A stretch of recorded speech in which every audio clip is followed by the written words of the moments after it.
akigathĩrĩria kana nĩ akiugĩte atĩ nĩ ikinya rĩa omukenya kunyitanĩra na thirikari o ũndũ ũmwe na arĩa angĩ othe itemi-inĩ rĩa gũtigĩrĩra nĩ makĩhũranĩra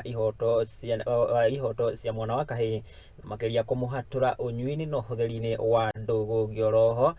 nĩ akigathĩrĩirie president o ũndũ ũmwe na munini wake nĩ itacukia na ikinya rĩao rĩa gwĩkĩrĩra harĩ kũhũrana na unyui na uhuthiri wa dawa cia kulevya na makilia gĩtarũ-inĩ kĩa Mount Kenya. When we were praying, many people thought it was a joke. But God has answered the prayer of the faithful.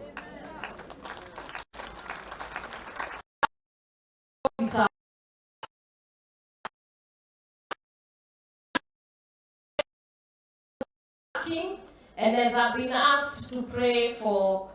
those who are in drug and substance abuse, I want to stand here and really thank you, Your Excellency, for the support and the fight that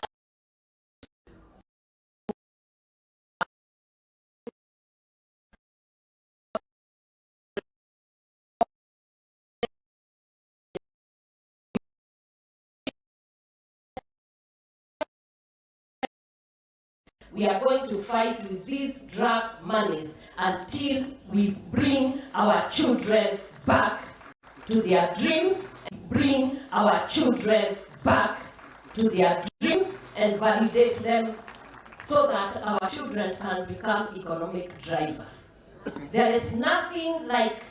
when the entire young generation,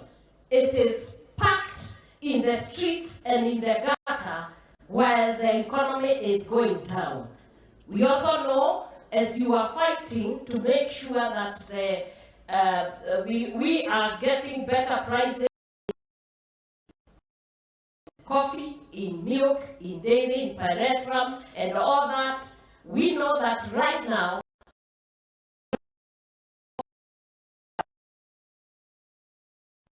ũguo nĩguo gwagĩtinda nĩ ndukũ ya kerĩ ya icera rĩa